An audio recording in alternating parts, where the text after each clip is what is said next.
বলছে ভগবানকে বাঁধা এত সহজ নয়, কারণ ভগবানকে বাঁধতে গেলে কিসের দরকার? ভক্তির দরকার। অহৈতুকী ভক্তি হৃদে জাগে অনুক্ষণ।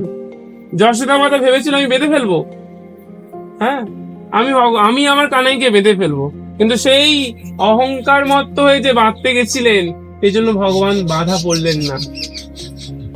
যখন বললেন যে যখন যশোদা মাতার, হ্যাঁ, মুখমণ্ডল থেকে ঘাম ভগবানের চরণে পড়ছে আর বলছে হে গোবিন্দ হে মধুসূদন, তখন ভগবান বাধা পড়লেন। একটু আগে বললাম যে পূর্ণ শরণাগতি, ভক্তি, নিষ্কাম ভক্তি, অহৈতুকী ভক্তি। আর ভগবানের কাছে সবকিছু আছে। ভগবান অনন্ত কোটি ব্রহ্মাণ্ডের মালিক, শুধু একটা জিনিসই নেই, কি নেই? ভগবানের কাছে সেই ভক্তি, সেটা একমাত্র ভক্তের কাছে রয়েছে। ভক্তের ভক্তিতেই ভগবান বাধা পড়েন।